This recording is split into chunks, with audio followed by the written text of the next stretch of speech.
ফুলকপির অনেক রকমের রেসিপি খেয়েছেন। আজ আমি আপনাদের ফুলকপি দিয়ে দারুণ মজার একটি ইউনিক রেসিপি শেয়ার করব। ফুলকপির পরোটা, কচুরি, চপ, বিভিন্ন ধরনের রেসিপি খেয়েছেন, কিন্তু আজ আমি আপনাদের ফুলকপি দিয়ে দারুণ মজার একটি ইউনিক রেসিপি শেয়ার করব। তো এর জন্য পুরো ভিডিওটা আপনারা দেখতে থাকুন, আশা করি আপনাদের খুবই ভালো লাগবে।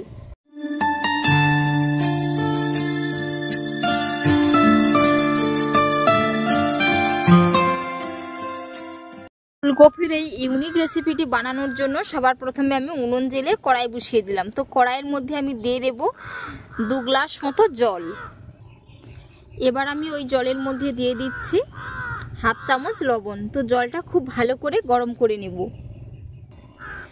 জল গরম হয়ে গেছে। এইদিকে আমি একটি 200 গ্রাম ওজনের একটি ফুলকপি নিয়েছি। তো এই কপিটাকে ওই গরম জলের মধ্যে দিয়ে 2 থেকে 2.5 মিনিটের জন্য ভাপিয়ে নেব।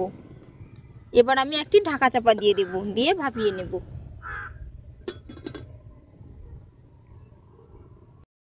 2 মিনিট হয়ে গেছে। এবার আমি ঢাকনা খুলে দেখে নেব।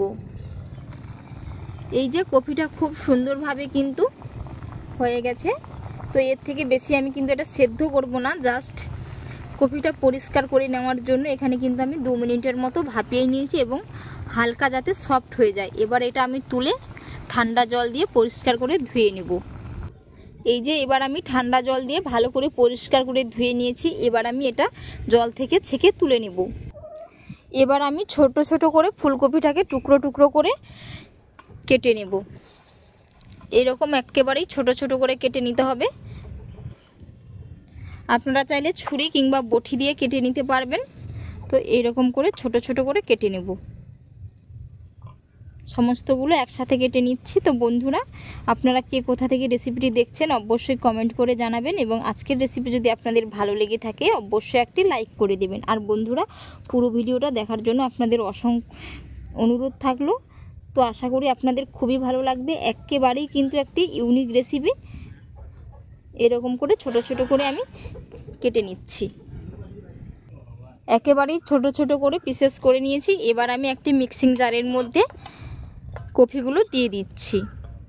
এবার আমি এর মধ্যে দিয়ে দেব একটি বড় সাইজের পেঁয়াজ কুচি করে নিয়েছি, 1 টুকরো আদা টুকরো টুকরো করে নিয়েছি, সাথে 3টে কাঁচা লঙ্কা নিয়েছি। এবার আমি এটাকে একেবারেই মিহি করে পেস্ট করে নেব। এইদিকে একেবারেই মিহি করে এই যে পেস্ট করে নিয়েছি।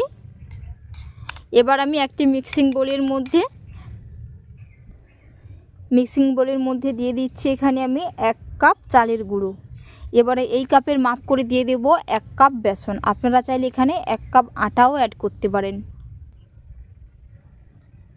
বেসন দিয়ে দিলাম। এবার এর মধ্যে দিয়ে দেব পরিমাণ মতো লবণ। ভালো করে মিশিয়ে নেব।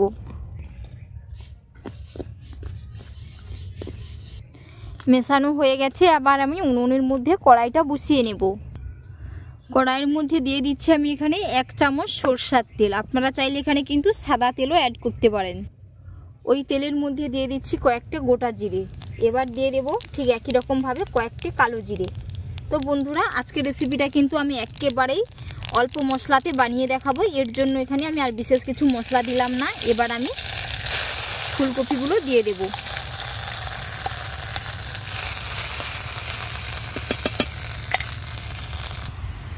জার ধুয়ে এখানে আমি 2 কাপ মতো জল দিয়ে দিলাম। ওর মধ্যেই আমি দিয়ে দেব চালের গুঁড়ো আর বেসন, দিয়ে খুব ভালো করে একটি ডো তৈরি করে নেব।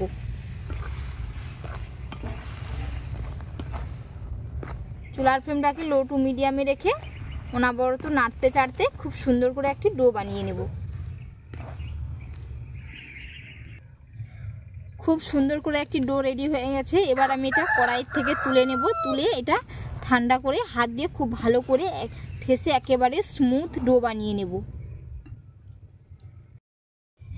ডোটা হাত দিয়ে খুব ভালো করে ঠেসে নিয়ে একেবারে স্মুথ করে নিয়েছি। দিয়ে এখানে আমি কয়েকটি লেচি কেটে নিয়েছি। তো এই লেচিগুলো আমি রুটির মতো করে বেলে নেব।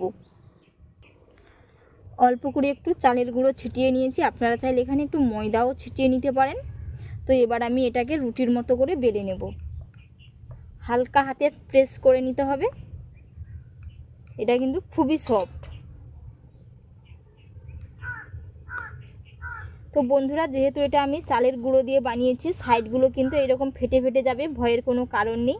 আপনাদের হাতের কাছে যদি এরকম একটা গ্লাস থাকে কিংবা কৌটোর ঢাকনা থাকে, তো ওতেই কিন্তু আপনারা এইরকম সাইজ করে কেটে নিতে পারবেন। তো এখানে আমি লুচির মতো করে কেটে নিচ্ছি।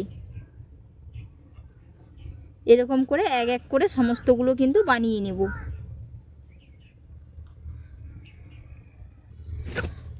এক এক করে সমস্তগুলো বেলে নিয়েছি, আর কত সুন্দর হয়েছে, কতগুলো হয়েছে। এইদিকে আমি একটি তাওয়া বসিয়ে দিয়েছি, তাওয়াটাও খুব সুন্দর হয়ে গরম হয়ে গেছে। এবার আমি এর মধ্যে নাস্তাগুলো দিয়ে দিচ্ছি, দিয়ে এগুলো আমি একটু হালকা করে সেঁকে নেব। এক পিঠ আমি উল্টে নিয়েছি, এরকম উল্টে পাল্টে খুব সুন্দর করে রুটির মতো করে আমরা যেরকম রুটি বানাই ঠিক একই রকমভাবে কিন্তু সেঁকে নিতে হবে। আপনারা শুধু এই অবস্থায়ও খেতে পারেন, কিংবা এগুলোকে এরকম করে তাওয়ার মধ্যে সেঁকে আবারও একটু কড়াইতে তেল দিয়ে ভেজে নিতে পারেন আপনাদের পছন্দ অনুযায়ী। এরকম খেতেও কিন্তু দারুণ হয়। এই যে কত সুন্দর হয়ে ফুলে উঠছে।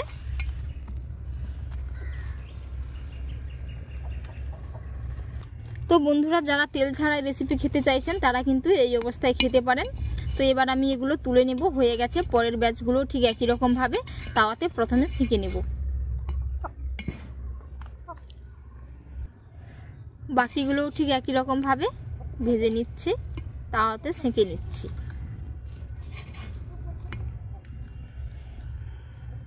আর এইদিকে এগুলো কত সুন্দর হয়েছে, একেবারেই কিন্তু নরম সব তুলোর মতো হয়েছে।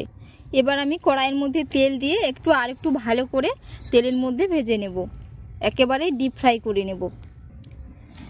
এবার আমি ওই তেলের মধ্যে দিয়ে দিচ্ছি। তেলের মধ্যে দিয়েছি, আর কত সুন্দর হয়ে ফুলকো ফুলকো হয়ে ফুলে গেছে, পুরো একেবারেই লুচির মতো হয়ে গেছে। এই যে দেখে নিশ্চয়ই বুঝতে পেরেছেন। এর থেকে বেশি আর ফ্রাই করব না। এবার আমি এগুলো তেল থেকে ছেঁকে তুলে নেব। বন্ধুরা, আপনারা বাড়িতে অবশ্যই এই রকম ভাবে একবার বানিয়ে নেবেন, খেতে পুরো দুর্দান্ত হয়। সমস্তগুলো বানিয়ে নিয়েছে, আর কত সুন্দর হয়েছে। এই যে একেবারেই কিন্তু নরম সফট, একেবারেই তুলোর মতো হয়েছে। তো আজকের রেসিপি আপনাদের কেমন লাগলো অবশ্যই আপনারা কমেন্ট করে জানাবেন, এবং বাড়িতে তো অবশ্যই একবার বানিয়ে খাবেন, খেতে পুরো দুর্দান্ত হয়। আর এতক্ষণ পুরো রেসিপি দেখার জন্য আপনাদের অসংখ্য অসংখ্য ধন্যবাদ থাকলো। আপনাদের সাথে নেক্সট অন্য একটি রেসিপিতে দেখা হচ্ছে। ভালো থাকবেন, সুস্থ থাকবেন, ধন্যবাদ।